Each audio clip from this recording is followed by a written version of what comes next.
Chief secretary doctor A ജയതിലകിനെതിരെ വീണ്ടും N Prashant IAS രംഗത്ത് വന്നു. പാസ്പോർട്ട് പുതുക്കാൻ അപേക്ഷ സമർപ്പിച്ചിട്ട് മാസങ്ങൾ കഴിഞ്ഞിട്ടും NOC നൽകിയിട്ടില്ലെന്നാണ് ആരോപണം. വ്യക്തമായ ലക്ഷ്യത്തോടെ ക്രിമിനൽ മനസ്സോടെയുള്ള ഉപദ്രവമാണെന്നും ഫേസ്ബുക്ക് പോസ്റ്റിൽ എൻ പ്രശാന്ത് പറയുന്നു. മനീഷ് മഹിപാൽ തിരുവനന്തപുരം വിവരങ്ങൾ നൽകും. മനീഷ്, ഈ IAS തലപ്പത്തുള്ള പോര് അവസാനിക്കാറായില്ലേ? നമ്മുടെ കളക്ടർ ബ്രോ ഇപ്പോഴും സജീവമായി തന്നെയാണോ രംഗത്ത്?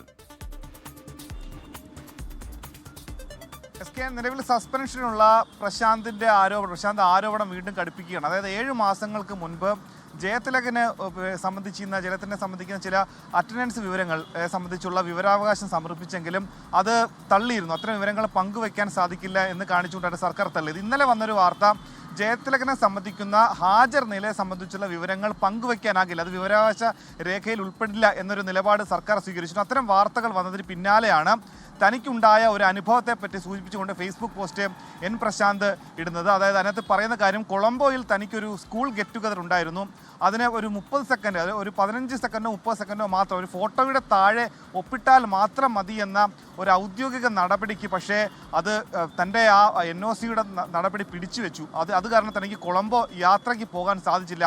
താൻ IAS തലപ്പത്തിരിക്കുന്ന സമയത്ത് തൻ്റെ കീഴുദ്യോഗസ്ഥർക്ക് ഇത്ര NOC വേണ്ട സമയത്ത് അതൊരു 30 സെക്കൻഡ് കൊണ്ട് അത്തരം നടപടികൾ പൂർത്തിയാക്കി. പക്ഷേ ക്രിമിനൽ മനസ്സോടുകൂടി ഒരു പ്രതികാര നടപടി എന്ന രീതിയിലാണ് ജയതിലകിൻ്റെ പെരുമാറ്റം അന്നുണ്ടായത്. ഇത് ഇന്ന് പ്രശാന്ത് പറയാനുള്ള കാരണം, ഇന്നലെ ഇത്തരം വിവരാവകാശ രേഖകൾ പങ്കുവയ്ക്കാനാകില്ല എന്ന തരത്തിലുള്ള സർക്കാർ നിലപാട് വന്നതിന് ശേഷമാണ് പ്രശാന്തിൻ്റെ ഇത്തരത്തിലുള്ള പ്രതികരണം, അതും പരസ്യമായി ഫേസ്ബുക്കിൽ കുറിക്കുന്നത് എന്നത് ഏറ്റവും ശ്രദ്ധേയമായ കാര്യമാണ്.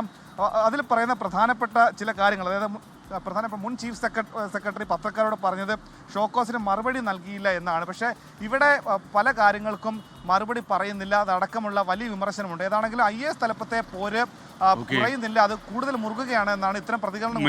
മനീഷ് മഹിവാലാണ് വിവരങ്ങൾ നൽകിയത്. ഭൈരവൻ കണ്ണൂരിൽ നിന്നൊരു മിനിക്കഥ പറയുന്നു. അലാറം കെട്ട് ഞെട്ടി ഉണർന്നു. 7ാം ക്ലാസ്സുകാരൻ ആൽവിൻ പുതുപ്പിനുള്ളിലിരുന്ന് 24 കയറി കമൻ്റ് ഇട്ടു. മഴയുണ്ടോ? ഉണ്ട്. ആരോ മറുപടി ഇട്ടു. ഉടൻ അടുത്ത കമൻ്റായി വരുന്നു. എന്നിട്ട് തിരിഞ്ഞും കിടന്നു. SK ലീവ് വേണം.